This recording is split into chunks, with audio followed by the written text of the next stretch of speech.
Sup mga kadubs, Otter is here again, and welcome back sa Grow Garden. Check this out guys.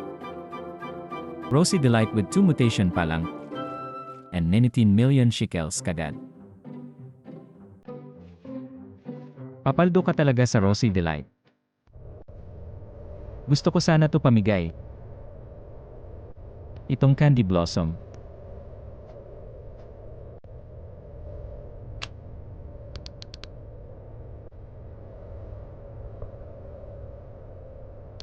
Worth 300 plus nga lang.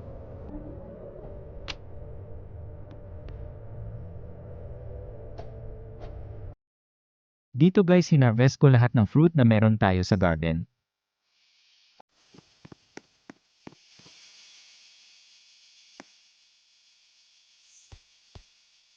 Siyempre hindi ko sinama yung fruit na may mutation. Diba? Haha. Tatry ko kasi ibenta to lahat, kung magkano abutin. At staka na curious lang ako.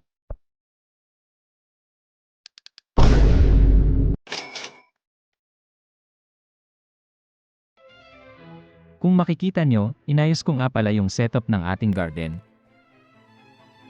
Parang magulo kasi tignan.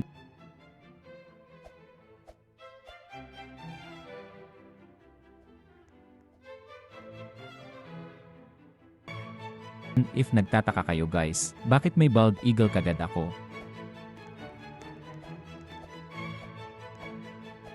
Alam nyo na pag off-cam, nag-grain si Kuya Otter nyo.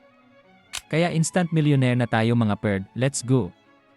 Abangan ang part 4, haha, subscribe.